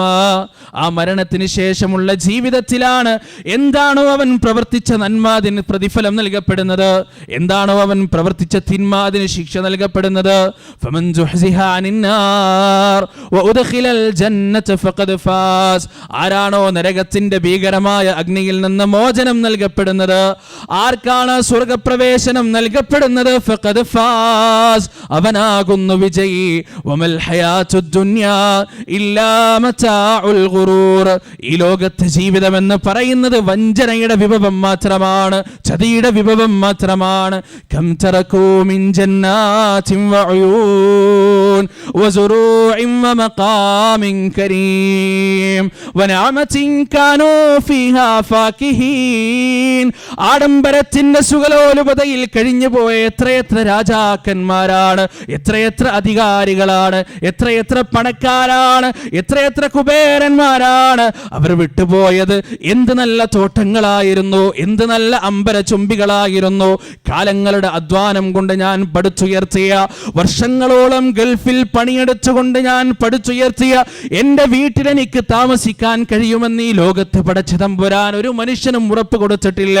ഒരുപക്ഷെ ആ വീടിന്റെ വരാന്തയിൽ കയറാൻ ഭാഗ്യം ലഭിക്കുന്നത് ചലനമറ്റ എൻ്റെ ശരീരത്തിനായിരിക്കും, കാണാത്ത എൻ്റെ കണ്ണിനായിരിക്കും, കേൾവി ശക്തിയില്ലാത്ത എൻ്റെ ചെവിക്കായിരിക്കും. പ്രിയപ്പെട്ട സഹോദരങ്ങളെ, ആ വീട്ടിൽ നിന്ന് നമ്മുടെ മയ്യത്തുമായി നമ്മുടെ മക്കൾ പുറത്തേക്ക് കിടക്കുന്ന സമയത്ത്, തോളത്ത് മയ്യത്ത് കട്ടിലും വെച്ചുകൊണ്ട് ആ വീട്ടിൽ നിന്ന് പുറത്തേക്ക് വരുന്ന സമയത്ത്, ആ വീടിന്റെ അകത്തളങ്ങളിൽ നിന്ന് പ്രിയപ്പെട്ട ഭാര്യ പൊട്ടിക്കരയുമ്പോൾ, നമ്മുടെ പെൺമക്കൾ പൊട്ടിക്കരയുന്ന സമയത്ത് ആ കല്ലുകളും മതിലുകളും നമ്മെ തിരിച്ചു വിളിക്കില്ല. ആ അമ്പരചുംബിയായ മണിമാളിക ഒരു തരത്തിലും നമുക്ക് ഉപകാരം ചെയ്യില്ല. കൊടുക്കണ്ടോ സഹോദരങ്ങളെ? കം തറക്കു, അല്ലാഹ് ചോദിച്ച ചോദ്യം എത്ര സുന്ദരാണ് അല്ലാഹു സുബ്ഹാനഹു വ തആല ചോദിച്ചു. ഇങ്ങനെ ഒരുപാട് ഖുർആൻ വാക്യങ്ങളിൽ ഒരുപാട് സ്ഥലങ്ങളിൽ അല്ലാഹു സുബ്ഹാനഹു വ തആല ഇത്തരത്തിലുള്ള ചോദ്യങ്ങളിലൂടെ മനുഷ്യ മനസ്സിനെ ഉണർത്താൻ ശ്രമിക്കുന്നുണ്ട്. സൂറത്തുൽ ജുമുഅ എല്ലാ വെള്ളിയാഴ്ചകളിലും നാം പലപ്പോഴും കേൾക്കാറുണ്ട് അല്ലേ? എന്താ അല്ലാഹ് പറഞ്ഞത്? ഖുൽ ഇന്നൽ മൗതല്ലദീ തഫിറൂന മിൻ ഫഇന്നഹു മുലാഖീകും സുമ്മ തുറദ്ദൂന ഇലാ ആലിമിൽ ഗൈബി വശഹാദ. ഏതൊരു മരണത്തിൽ നിന്നാണോ നിങ്ങൾ ഓടി അകന്നുകൊണ്ടിരിക്കുന്നത്, ഏതൊരു മരണത്തിൽ നിന്നാണോ നിങ്ങൾ അകന്നു പോയിക്കൊണ്ടിരിക്കുന്നത്, കൊളസ്ട്രോളിന്റെ ലെവൽ ഒന്ന് കൂടുന്ന സമയത്ത്, ഷുഗർ ഒന്ന് കൂടുന്ന സമയത്ത്, പ്രഷർ ഒന്ന് കൂടുന്ന സമയത്ത് പേടിച്ച് വിറച്ചുകൊണ്ട് ഡോക്ടറുടെ അടുത്തേക്ക് പോകുന്ന, ലാബിൽ പോകുന്ന, ടെസ്റ്റുകൾ നടത്തുന്ന മനുഷ്യനോടല്ല പറയുകയാണ്, ആ മരണം വരാൻ സാധ്യതയുള്ള വഴികളിൽ നിന്ന് ഒഴിഞ്ഞു മാറുന്ന മനുഷ്യ മക്കളോട് പടച്ച തമ്പുരാൻ പറയുകയാണ്, ഖുൽ ഇന്നൽ മൗതല്ലദീ തഫിറൂന മിൻ മനുഷ്യ, ഏതൊരു മരണത്തിൽ നിന്നാണോ നീ ഓടി അകന്നുകൊണ്ടിരിക്കുന്നത്, ഫഇന്നഹു മുലാഖീകും, ആ മരണം നിന്നെ കണ്ടുമുട്ടുന്നതാണ്.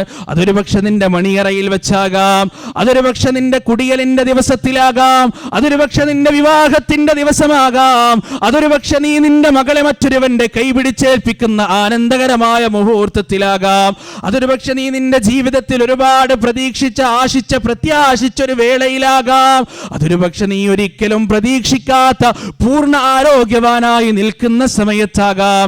ഏത് സമയത്താണ് ആ മരണം കടന്നു വരികയെന്ന് പടച്ച തമ്പുരാൻ ഒരാൾക്കും അറിയിച്ചു കൊടുത്തിട്ടില്ല. നബി സല്ലല്ലാഹു അലൈഹി വസല്ലമ പോലും മരണത്തെക്കുറിച്ച് വിശദീകരിച്ചത് എന്താണ്? ആയിഷ റളിയല്ലാഹു അൻഹയുടെ മാറിടത്തിൽ നിന്ന് ഊർന്നു വീണ് മടിയിലേക്ക് വീഴുന്ന സമയത്ത് പ്രവാചകൻ മുത്തിന്റെ നാവ് മന്ത്രിച്ച വചനം, യാ ആയിഷ ഇന്നലിൽ മൗതി സക്കറാത്ത്, മരണത്തിനൊരു വേദനയുണ്ട് ആയിഷ, സഹിക്കാൻ കഴിയാത്ത വേദന, താങ്ങാൻ കഴിയാത്ത വേദന. പ്രിയപ്പെട്ട സഹോദരങ്ങളെ, ആ മരണത്തെക്കുറിച്ച് ഓർക്കാൻ, എല്ലാ ആസ്വാദനങ്ങളും മുറിച്ചു കളയുന്ന, എല്ലാ സന്തോഷങ്ങളും മുറിച്ചു കളയുന്ന, സകലതരത്തിലുള്ള സന്തോഷത്തിന്റെ വേളകളും അവസാനിപ്പിച്ചു കളയുന്ന ആ മരണത്തിന്റെ വരവിനെ കുറിച്ച് നിങ്ങൾ ഓർക്കണേ, ആ മരണത്തിന്റെ ഉണ്മയെക്കുറിച്ച് നിങ്ങൾ ഓർക്കണേ. പ്രവാചകൻ സല്ലല്ലാഹു അലൈഹി വസല്ലമയുടെ വചനമാണ്. ആ മരണത്തെക്കുറിച്ച് നമ്മുടെ ജീവിതത്തിൽ യഥാർത്ഥമായ ഓർമ്മയുണ്ടെങ്കിൽ തന്നെ പ്രിയപ്പെട്ട സഹോദരങ്ങളെ, വഴിതെറ്റാനും ക്രമക്കേട് വരാനും നമ്മുടെ ജീവിതത്തിൽ യാതൊരു സാധ്യതയുമില്ല. ഏത് സമയത്താണ് മരണം വരിക, ഏത് സമയത്താണ് അത് സംഭവിക്കുക, ആർക്കും അറിയില്ല. രാത്രി ഭാര്യയും ഭർത്താവും ഒരുമിച്ച് കിടന്നതാണ്, ഒരുമിച്ചുറങ്ങിയതാണ്. കഴിഞ്ഞ ക്ലാസ്സിനെ കുറിച്ച് ഒരുപാട് സംസാരിച്ചു, പ്രസംഗങ്ങളെക്കുറിച്ച് ഒരുപാട് സംസാരിച്ചു. അവർ രണ്ടുപേരും ഒരുമിച്ചുറങ്ങിയതാണ്. സാധാരണയായി തന്നെ വിളിച്ചുണർത്താറുള്ള ഭാര്യ അന്ന് വിളിച്ചുണർത്തിയില്ല. 6 മണി കഴിഞ്ഞു, 6:30 കഴിഞ്ഞു, 7 മണിയായപ്പോൾ ഭർത്താവ് ഞെട്ടിയുണർന്നു, ക്ലോക്കിലേക്ക് നോക്കി, ഹോ സുബഹ് നമസ്കാരം നഷ്ടപ്പെട്ടു, ഇനി ഡ്യൂട്ടിക്ക് കറക്റ്റ് സമയം എത്താൻ കഴിയുമെന്നറിയില്ല. അയാൾ പെട്ടെന്ന് എഴുന്നേറ്റു, ഭാര്യയെ ഒന്ന് കുടഞ്ഞു, എന്നിട്ട് അയാൾ പെട്ടെന്ന് പോയി വുളൂഅെടുത്തു, പെട്ടെന്ന് തൻ്റെ നമസ്കാരം തീർത്തു. ഭാര്യയെ വീണ്ടും ഒന്ന് കുടഞ്ഞു, ബാത്റൂമിലൊക്കെ പോയി വീണ്ടും വന്നു. ഓഫീസിലേക്ക് പോകാനുള്ള ബദ്ധപ്പാടിൻ്റെ സമയത്ത് അയാൾ വീണ്ടും ഭാര്യയെ ഒന്ന് വിളിച്ചു, എഴുന്നേറ്റില്ല. അയാളുടെ മനസ്സ് പതറി. അയാൾ വീണ്ടും ഒന്ന് കുലുക്കി വിളിച്ചു, എഴുന്നേറ്റില്ല. ഭാര്യയുടെ കൈ തൊട്ടു നോക്കി, തണുത്ത് മരവിച്ചിട്ടുണ്ട് കൈ. അയാൾ ഭാര്യയുടെ പേര് വിളിച്ചു. ആ വിളി ക്രമേണ കരച്ചിലായി, പിന്നെ അത് പൊട്ടിക്കരച്ചിലായി. പിന്നെ അയാൾ ഒന്നും കഴിയാതെ വീടിൻ്റെ ഒരു മൂലയിൽ തളർന്നിരുന്നു. എത്രയെത്ര സംഭവങ്ങൾ സഹോദരങ്ങൾ! ഇന്നലെ രാത്രി വരെ ഒരു കുഴപ്പവുമില്ലാതെ തൻ്റെ കൂടെ സംസാരിച്ച് സല്ലപിച്ച് കിടന്നിരുന്ന പ്രിയതമയായ ഭാര്യയെ നഷ്ടപ്പെട്ട ഭർത്താക്കന്മാർ, ഒരു കാരണവുമില്ലാതെ നഷ്ടപ്പെട്ട എത്ര ഭർത്താക്കന്മാർ. സ്കൂളിലേക്ക് രാവിലെ അസ്സലാമു അലൈക്കും ഉമ്മ എന്ന് പറഞ്ഞ് ഇറങ്ങിപ്പോയ മക്കൾ ആ സ്കൂളിൽ നിന്ന് വിളി വരികയാണ്. പെട്ടെന്ന് സ്കൂളിലേക്ക് എത്തണം, മോക്ക് തീരെ സുഖമില്ല. അവിടെ പോകുമ്പോൾ കാണാൻ സാധിക്കുന്നത് ടീച്ചർമാർ മുഴുവനും ചുറ്റിലും കൂടി നിന്ന് എന്ത് ചെയ്യണം അറിയാതെ പകച്ചു നിൽക്കുന്ന ഹോസ്പിറ്റലിൻ്റെ ബെഡിൽ കിടത്തിയിരിക്കുന്ന മകനെ, ഒരു കുഴപ്പവുമില്ലാതെ വീട്ടിൽ നിന്ന് ഇറങ്ങിപ്പോയ മക്കൾ തിരിച്ചു വരുമെന്ന് ഈ ലോകത്ത് യാതൊരു ഉറപ്പുമില്ല സഹോദരങ്ങളെ. സൗദിയിൽ ഒരു മഹ്സലയിൽ മയ്യത്ത് കുളിപ്പിക്കുന്ന സ്ഥലത്ത് ഒരു വാപ്പ മകനെയും കൊണ്ടു ചെന്നു. മകനോട് ആ മയ്യത്ത് കുളിപ്പിക്കുന്ന ആളുകളോട് പറഞ്ഞു, ഇവനെ എങ്ങനെയാണ് മയ്യത്ത് കുളിപ്പിക്കേണ്ടത് എന്ന് കൃത്യമായിട്ട് പഠിപ്പിച്ചു കൊടുക്കണം, കാരണം ഞാൻ മരിച്ചാൽ ഇവൻ മയ്യത്ത് കുളിപ്പിക്കേണ്ടതാണ്. അങ്ങനെ ആ മകൻ, ചെറുപ്പക്കാരനായ 10-17 വയസ്സുള്ള ആ മകൻ മഹ്സലയുടെ ഉള്ളിലേക്ക്, മയ്യത്ത് കുളിപ്പിക്കുന്ന സ്ഥലത്തേക്ക് അകത്തേക്ക് കയറി. മയ്യത്ത് അവിടെ കൊണ്ടുവന്നപ്പോൾ അവൻ്റെ മുഖം മാറി, അവന് ബേജാറായി, അവൻ്റെ മനസ്സിൻ്റെ നിയന്ത്രണം വിട്ടു. വാതിൽ തുറന്ന് അവൻ ഓടിക്കളഞ്ഞു. അവന് കണ്ടു നിൽക്കാൻ സാധിച്ചില്ല, പേടിയായി. ദിവസങ്ങൾ കഴിഞ്ഞു, ആഴ്ചകൾ കഴിഞ്ഞു. ഇതേ മഹ്സലയിൽ ഒരു മയ്യത്ത് വന്നു. കഴുകുന്ന ആൾക്ക് നല്ല പരിചയം, എവിടെയോ കണ്ടു മറന്ന മുഖം, നല്ല പരിചയമുണ്ട്. പക്ഷേ എവിടെ നിന്നാണെന്ന് ഓർമ്മ വരുന്നില്ല. അയാൾ ചുറ്റുപാടും നോക്കി. അയാളുടെ കൂടെ മഹ്സലയിൽ ആ മയ്യത്ത് കുളിപ്പിക്കാൻ മകൻ്റെ കൈയും പിടിച്ചു വന്ന വാപ്പയും ഉണ്ടായിരുന്നു അയാളുടെ കൂടെ. അയാൾ ചോദിച്ചു, എന്തു പറ്റി? ആ വാപ്പ വിറയാർന്ന ശബ്ദത്തോടെ പറഞ്ഞു, എൻ്റെ മകൻ 2 ആഴ്ച മുമ്പ് മയ്യത്ത് കണ്ടപ്പോൾ പേടിച്ച് വിറച്ച് ബേജാറായി ഓടി എൻ്റെ മകൻ. ഇന്നവൻ ഓടാൻ സാധ്യമല്ല, അവൻ കുളിപ്പിക്കപ്പെടുകയാണ്. ഏതൊരു മയ്യത്ത് കണ്ടിട്ടാണോ അവൻ ഭയപ്പെട്ടത്, ആ മയ്യത്തായി ഇന്നവൻ മാറിയിരിക്കുകയാണ് എന്ന് പറഞ്ഞാൽ ആ വാപ്പ, പ്രിയപ്പെട്ട സഹോദരങ്ങളെ, അനുഭവം പങ്കുവെക്കുമ്പോൾ ആ അനുഭവത്തിൽ നിന്ന് പാഠം ഉൾക്കൊള്ളാനൊരു മനസ്സ് നമുക്കുണ്ടാകണം. പലപ്പോഴും മരണത്തെക്കുറിച്ച് ഓർമ്മിപ്പിക്കുന്ന സമയത്ത് നമ്മുടെ മനസ്സിൽ അഹങ്കാരമാണ്.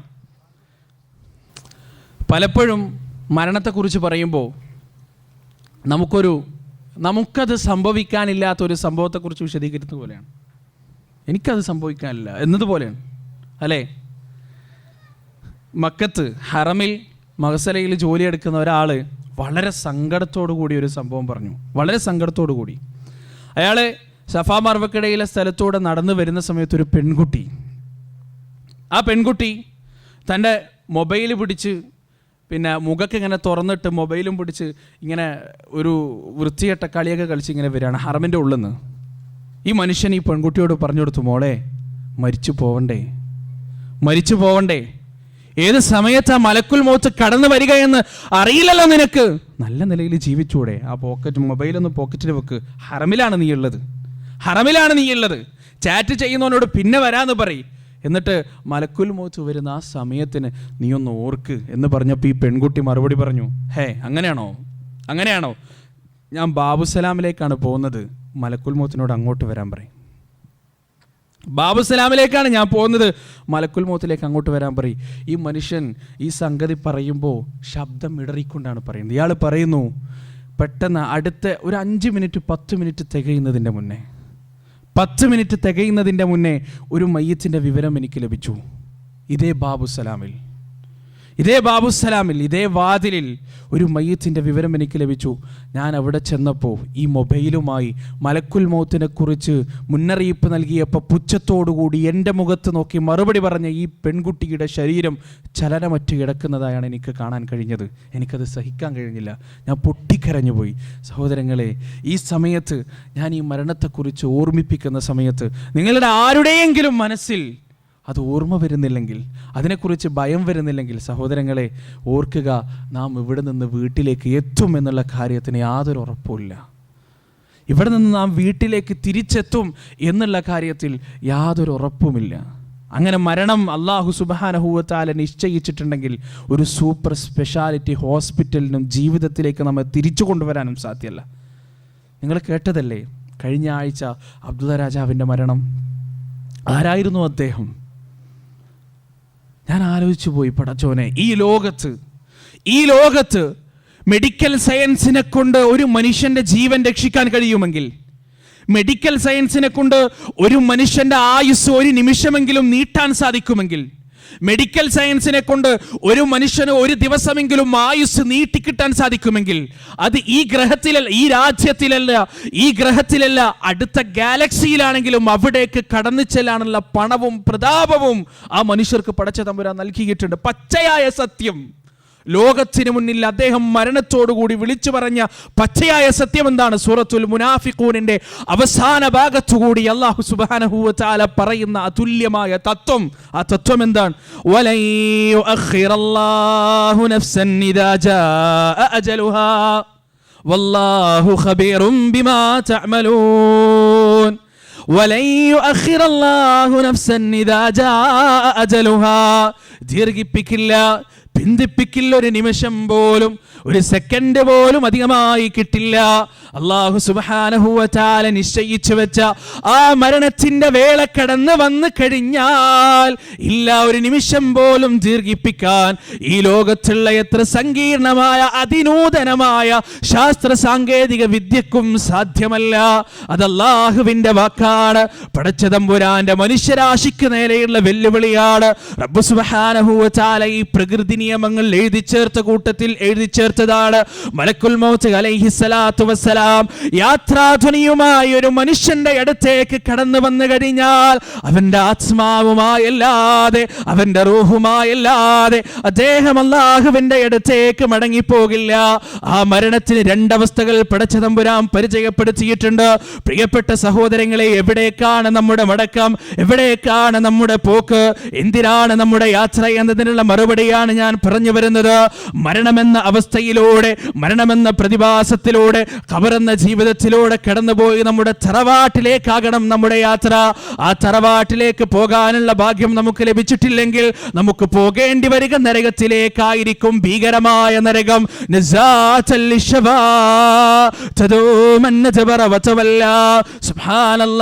മനുഷ്യന്റെ തലയോട്ടികൾ ഉരുക്കി കുരുക്കി കളയുന്ന ഭീകരമായ നരകത്തിന്റെ പാതാളത്തിലേക്കായിരിക്കും നമുക്ക് കടന്നു പോകേണ്ടി വരിക.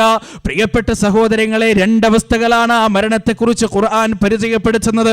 ഒന്നാമത്തെ അവസ്ഥ എന്താണ്? വലൗ തറാ ഇദിൽ ളാലിമൂന ഫീ ഗമറാത്തിൽ മൗത്ത് വൽ മലായികതു ബാസിതു ഐദീഹിം അഖ്രിജൂ അൻഫുസകും അൽയൗമ തുജ്സൗന അദാബൽ ഹൂൻ ബിമാ കുൻതും തഖൂലൂന അലല്ലാഹി ഗൈറൽ ഹഖ് വബിമാ കുൻതും തസ്തക്ബിറൂൻ. അല്ലാഹ് പറയുകയാണ്, പ്രവാചകരെ, ജീവിതത്തെ പാപം കൊണ്ട് പങ്കിലമാക്കിയ, അക്രമം കൊണ്ട് ജീവിതത്തെ മലിനമാക്കിയ മനുഷ്യർ മരണത്തെ നേരിടുന്ന സമയമെങ്ങാനും താങ്കൾ കാണുകയാണെങ്കിൽ വൽമലായികതു ബാസിതു ഐദീഹിം, അല്ലാഹുവിന്റെ കൽപ്പനകളെ ധിക്കരിക്കാത്ത മാലാഖമാര് ആ മനുഷ്യന്റെ ശരീരത്തിന്റെ ചുറ്റിലും നിന്നുകൊണ്ടവരോട് പറയുകയാണ്, അഖ്രിജൂ അൻഫുസകും, അഖ്രിജൂ അൻഫുസകും. എവിടെയാണ് ദുഷിച്ച നിങ്ങളുടെ ആത്മാവ്? ചീഞ്ഞു നാറിയ നിങ്ങളുടെ ആത്മാവ് എവിടെയാണ്? അതങ്ങ് പുറത്തേക്ക് വരട്ടെ. അൽയൗമ തുജ്സൗന അദാബൽ ഹൂൻ, അൽയൗമ തുജ്സൗന അദാബൽ ഹൂൻ. നീചമായ, നിന്ദ്യമായ, നികൃഷ്ടമായ ശിക്ഷയുടെ ദിവസമാണ്. ഇന്നേ ദിവസം നിനക്ക് അഭിമാനമില്ല, ഇന്നേ ദിവസം നിനക്ക് അന്തസ്സില്ല, ഇന്നേ ദിവസം നിന്റെ ചോദ്യത്തിന് ഇവിടെ മറുപടിയില്ല, ഇന്നേ ദിവസം നിന്റെ കേണപേക്ഷിക്കലിന് കാരുണ്യത്തിന്റെ മറുപടിയില്ല, ഇന്നേ ദിവസം നിനക്ക് വാത്സല്യത്തിന്റെ കണികയില്ല. അൽയൗമ തുജ്സൗന അദാബൽ ഹൂൻ ബിമാ കുൻതും തഖൂലൂന അലല്ലാഹി ഗൈറൽ ഹഖ് വബിമാ കുൻതും തസ്തക്ബിറൂൻ. മഹാനായ റബ്ബിന്റെ അസ്തിത്വത്തെക്കുറിച്ച് എന്തൊക്കെയാണ് നീ പറഞ്ഞത്? ആയിരക്കണക്കിന് അനുയായി വൃന്ദങ്ങൾ നിന്റെ പൊട്ടത്തരം കേട്ട് ചിരിക്കാനുണ്ടായ സമയത്ത് ആ റബ്ബിന്റെ ഉന്നതമായ മഹത്വത്തെക്കുറിച്ച് നീ എന്തൊക്കെയാണ് തള്ളിപ്പറഞ്ഞത്? ആ റബ്ബിന്റെ പ്രവാചകൻ പഠിപ്പിക്കാത്ത എന്തൊക്കെ കാര്യങ്ങളാണ് നീ ദീനിലേക്ക് കൂട്ടിച്ചേർത്തത്? വബിമാ കുൻതും തസ്തക്ബിറൂൻ. ഖുർആനിന്റെ ആയത്തുകൾ പറഞ്ഞുകൊണ്ട്, പ്രവാചകന്റെ ഹദീസ് പറഞ്ഞുകൊണ്ട് ഉദ്ബോധനത്തിന്റെ വാക്കുകൾ നിന്റെ കർണപുടത്തിലേക്ക് വന്നു പതിച്ചപ്പോ അതിനെ നീ അവഗണിക്കുകയാണ് ചെയ്തത്, അതിനെ നീ തൃണവൽക്കരിക്കുകയാണ് ചെയ്തത്, അതിന് നീ പരിഗണന നൽകിയില്ല. അതുകൊണ്ട് അൽയൗമ തുജ്സൗന അദാബൽ ഹൂൻ, ഇന്നേ ദിവസം നീചവും നിന്ദ്യവും നികൃഷ്ടവുമായ ശിക്ഷയുടെ ദിവസമാണ്. ഒന്നാമത്തെ തരത്തിലുള്ള മരണത്തെയാണ് സഹോദരങ്ങളെ നമ്മുടെ ലക്ഷ്യസ്ഥാനത്തേക്ക് കടന്നു പോകുന്നതിൻ്റെ മുന്നേ നമുക്ക് ഏവർക്കും അനുഭവിക്കേണ്ട മരണമെന്ന വല്ലാത്ത സത്യം. ആ സത്യത്തിന് രണ്ടവസ്ഥകൾ പരിശുദ്ധ ഖുർആൻ പരിചയപ്പെടുത്തിയിട്ടുണ്ട്. അതിൽ ഒന്നാമത്തെ അവസ്ഥയാണിത്. അത് മാത്രമല്ല മറ്റൊരവസ്ഥ കൂടി പരിശുദ്ധ ഖുർആൻ പരിചയപ്പെടുത്തിയിട്ടുണ്ട്.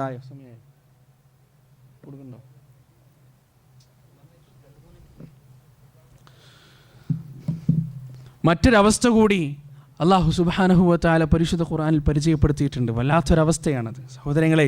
സത്യത്തിൽ നമുക്ക് ഒരു ചെറിയ കുട്ടി, ആ കുട്ടിയെ ഒരു ഹോസ്പിറ്റലിലേക്ക് എന്തെങ്കിലും കാലിനോ ശരീരത്തിനോ ഒരു മുറിവുണ്ടായി കഴിഞ്ഞാൽ, അവനെ ഹോസ്പിറ്റലിലേക്ക് കൊണ്ടുപോയി കഴിഞ്ഞാൽ അവന് ഏറ്റവും കൂടുതൽ ഭയമുള്ള ഒരു 5-6 വയസ്സുള്ള കുട്ടിക്ക് ഏറ്റവും കൂടുതൽ ഭയമുള്ള കാര്യം എന്താണ്? ഇഞ്ചക്ഷനാണ് അല്ലേ? ആ ഇഞ്ചക്ഷൻ വെക്കുന്ന സമയത്ത് അവൻ ആരെയാണ് ആദ്യം ചെന്ന് പിടിക്കുക? അവൻ്റെ ഉമ്മയെയാണ്. ആ ഉമ്മ പറയുന്ന വാക്കുകൾ, ആ ഉമ്മ പറയുന്ന സമാധാനത്തിൻ്റെ വാക്കുകൾ, അതവൻ്റെ മനസ്സിൽ ചിലപ്പോൾ ആ ഇഞ്ചക്ഷൻ്റെ വേദന പോലും അവൻ മറന്നു പോകും. അതേപോലുള്ളൊരവസ്ഥ പരിശുദ്ധരായ മുഅ്മിനീങ്ങളുടെ മരണത്തിൻ്റെ സമയത്ത് അല്ലാഹു സുബ്ഹാനഹു വ തആല ഉണ്ടാക്കിയിട്ടുണ്ട്. സൂറത്തുൽ ഫജ്റിൻ്റെ അവസാനത്തിൽ അല്ലാഹു സുബ്ഹാനഹു വ തആല പറയാൻ, യാ അയ്യതുഹൻ നഫ്സുൽ മുത്മഇന്ന ഇർജിഇ ഇലാ റബ്ബികി റാദിയതൻ മർദിയ ഫദ്ഖുലി ഫീ ഇബാദി വദ്ഖുലി ജന്നതി. അല്ലയോ ശാന്തിയടഞ്ഞ ആത്മാവേ, അല്ലയോ സമാധാനമടഞ്ഞ ആത്മാവേ, നിന്റെ റബ്ബിങ്കലേക്ക് നീ മടങ്ങിക്കൊള്ളുക. ആ റബ്ബ് നിന്നെക്കുറിച്ച് തൃപ്തനാണ്, ആ റബ്ബ് നിന്നെക്കുറിച്ച് സന്തോഷവാനാണ്, ആ റബ്ബ് നിന്നെക്കുറിച്ച് കാരുണ്യമുള്ളവനാണ്. ഈ മനുഷ്യൻ്റെ മയ്യിത്തിനോട് മലക്കുകൾ പറയുന്ന രൂപമാണിത്. ആ മലക്കുകളുടെ കടന്നുവരവിനെ കുറിച്ച് പ്രവാചകന്റെ ഹദീസ് വിശദീകരിക്കുന്നു. സലാം പറഞ്ഞുകൊണ്ടാണ് ആ മലക്കുകൾ കടന്നു വരിക. സലാമു അലൈക്കും, സമാധാനത്തിന്റെ വചനങ്ങൾ ഉരുവിട്ടുകൊണ്ടാണ് ആ മനുഷ്യന്റെ അടുത്തേക്ക് മലക്കുകൾ കടന്നു വരിക. മരണത്തിന്റെ വേദന അനുഭവിക്കുന്ന സമയത്ത് ആ വേദന ദൂരീകരിക്കാൻ, ആ വേദന ലഘൂകരിക്കാൻ വേണ്ടി ആ മലക്കുകൾ ചെയ്തു കൊടുക്കുന്നത് എന്താണ്? സ്വർഗത്തിന്റെ രൂപങ്ങൾ കാണിച്ചു കൊടുക്കുകയാണ്. ഈ മരണത്തിന് ശേഷം, ഖബർ ജീവിതത്തിന് ശേഷം, ഖിയാമത്ത് നാളിന് ശേഷം അവൻ കടന്നു പോകാനിരിക്കുന്ന അതുല്യമായ അനുഗ്രഹത്തിന്റെ കേദാരമായ സ്വർഗത്തിന്റെ ഒരുപാട് രൂപങ്ങൾ ഈ മനുഷ്യന്റെ കണ്ണിലേക്ക് കാണിച്ചു കൊടുക്കുകയാണ്. പ്രവാചകൻ വിശദീകരിക്കുന്നു, കൂജയിൽ നിന്ന് വെള്ളം പുറത്തേക്ക് വരുന്നത് പോലെ, വെണ്ണയിൽ നിന്ന് നൂല് ഊരിയെടുക്കുന്നത് പോലെ ആ മനുഷ്യന്റെ ശരീരത്തിൽ നിന്ന് ആത്മാവ് പുറത്തേക്ക് വരികയാണ്. ആ ആത്മാവിനെയും കൊണ്ട് ഈ മാലാഖമാർ ആകാശലോകത്തേക്ക് കടന്നു പോകുന്നു. ആ പോകുന്ന വഴിക്കുള്ള മലക്കുകൾ മുഴുവനും ഈ മാലാഖമാരോട് ചോദിക്കുകയാണ്, ഏത് ഭാഗ്യവാനാണിയാൾ, ഏത് ഭാഗ്യവാനാണിയാൾ, ഏത് പുണ്യവാനാണിയാൾ. അസ്സലാമു അലൈക്കും. സഹോദരങ്ങളെ, നമ്മൾ മരണത്തിനെ കുറിച്ച് സംസാരിച്ചു കൊണ്ടിരിക്കുന്ന സമയത്ത് നമ്മുടെ കൂട്ടത്തിലുള്ള ഒരു സുഹൃത്തിൻ്റെ വല്യമ്മ മരണപ്പെട്ടുപോയി. അവരുടെ ഖബറിടം അല്ലാഹു സുബ്ഹാനഹു വ തആല വിശാലമാക്കട്ടെ, അവരുടെ പരലോകം റബ്ബ് വിജയിപ്പിക്കട്ടെ. സഹോദരങ്ങളെ, ഈ മരണത്തിൻ്റെ രണ്ടവസ്ഥകൾ വളരെ വ്യക്തമായി നാം മനസ്സിലാക്കേണ്ടതാണ്. എനിക്ക് ഓർമ്മയുണ്ട്, ഞാൻ അവസാനിപ്പിക്കാൻ അതിന് മുമ്പ് എൻ്റെ ഒരു അനുഭവം നിങ്ങളുമായി പങ്കുവെക്കാൻ ഞാൻ ആഗ്രഹിക്കുന്നു. സഹോദരങ്ങളെ, നമ്മുടെ ജീവിതത്തിലെ ഏറ്റവും വലിയ ഭാഗ്യം എന്ന് പറയുന്നത് വല്ലാഹി സത്യം ഏതെങ്കിലും ഒരു വലിയ സദസ്സിൻ്റെ മുന്നിൽ സംസാരിക്കുക എന്നുള്ളതല്ല, വലിയ വലിയ പ്രൊഫഷണലുകൾ ആയി മാറുക എന്നുള്ളതല്ല, അല്ലെങ്കിൽ ലോകം മുഴുവൻ അറിയപ്പെട്ട വലിയ പ്രശസ്ത ഏതെങ്കിലും തരത്തിലുള്ള വാഗ്മിയോ പ്രാസംഗികനോ ആകുന്നതല്ല. മറിച്ച് ഒരു മനുഷ്യൻ്റെ ഭാഗ്യവും നിർഭാഗ്യവും തീരുമാനിക്കുന്നത് ആ മരണത്തിൻ്റെ സമയത്ത് എന്താണോ അയാൾ പറയുന്നത് അതാണ്. ആ മരണത്തിൻ്റെ സമയത്ത് എന്താണോ അയാൾ ഉരുവിടുന്നത് അതാണ്. എൻ്റെ വല്ലിപ്പ മരിക്കുന്ന സമയത്ത് വല്ലിപ്പയിൽ ഞാൻ കണ്ട ഒരു ഗുണം, എല്ലാ ഇശാ നമസ്കാരത്തിന് ശേഷവും പള്ളിയിലിരുന്ന് ആ മനുഷ്യൻ പൊട്ടിക്കരയും. മണിക്കൂർ 20 മിനിറ്റ് അള്ളാഹുവിൻ്റെ മുന്നിൽ ആ മനുഷ്യൻ പൊട്ടിക്കരയും. കണ്ണിൽ നിന്ന് ധാരയായി കണ്ണുനീരൊഴുക്കും. പലപ്പോഴും ഞാൻ ആഗ്രഹിച്ചിട്ടുണ്ട്, റബ്ബേ, ആ വല്ലിപ്പ കരയുന്നത് പോലെ ഒന്ന് കരയാൻ സാധിച്ചിട്ടുണ്ടെങ്കിൽ, ആ വല്ലിപ്പയുടെ കണ്ണുകൾ നിറയുന്നത് പോലെ എൻ്റെ കണ്ണുകൾ ഒന്ന് നിറഞ്ഞിരുന്നെങ്കിൽ എന്ന് ജീവിതത്തിൽ പലപ്പോഴും ആഗ്രഹിച്ചിട്ടുണ്ട്. ഇല്ല സഹോദരങ്ങളെ, നമുക്കൊന്നും കരയാൻ കഴിയില്ല, നമ്മുടെ കണ്ണ് നിറയില്ല.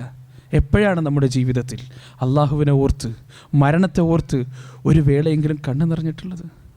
എപ്പോഴാണ് മരണത്തിൻ്റെ ഭീകരമായ രംഗത്തെ ഓർത്ത് നമ്മുടെ ഹൃദയം ഒന്ന് പിടച്ചിട്ടുള്ളത്? എൻ്റെ വല്ലിപ്പയിൽ വിദ്യാഭ്യാസമില്ല, SSLC പോലുമില്ല, 2ാം ക്ലാസ് 3ാം ക്ലാസ് മാത്രം വിദ്യാഭ്യാസമുള്ള ചുമട്ടെടുത്തുകൊണ്ട് എൻ്റെ ഉമ്മയെയും അനുജത്തിമാരെയും വളർത്തിയെടുത്ത ആ വല്യപ്പ ഇശാ നമസ്കാരം കഴിഞ്ഞാൽ പൊട്ടിക്കരയുന്നത് കണ്ടാൽ അസൂയ തോന്നും. 3 ദിവസത്തോളം വല്യപ്പ മരണശൈലിയിൽ അബോധാവസ്ഥയിൽ കടന്നിരുന്നു. 3 ദിവസത്തോളം. 3ാമത്തെ ദിവസം വല്ലാഹി സത്യം, ഞാൻ കളവ് പറയല്ല, വല്ലാഹി സത്യം, ആ കട്ടിലിൻ്റെ അരികിൽ ഞാൻ ഇരുന്നു കൊണ്ട് ലാ ഇലാഹ ഇല്ലല്ലാ ലാ ഇലാഹ ഇല്ലല്ലാ എന്ന് ചൊല്ലിക്കൊടുക്കുകയാണ്. ഒരു വാക്ക് ആ 3 ദിവസം കണ്ണ് തുറന്നിട്ടില്ല വല്യപ്പ. ഒരു വാക്ക് മിണ്ടിയിട്ടുമില്ല, ഒരു വാക്ക് ഉരിയാടിയിട്ടില്ല. മൂക്കിലൂടെ ട്യൂബുകൾ ഇട്ടിട്ടുണ്ട്. ശ്വാസം മാത്രം, വല്ലാത്ത ഭീകരമായ പേടിപ്പെടുത്തുന്ന രൂപത്തിലുള്ള ശ്വാസം മാത്രം. മക്കൾ മുഴുവനും കട്ടിലിൻ്റെ ചുറ്റിലും കരഞ്ഞുകൊണ്ട് നിൽപ്പാൻ.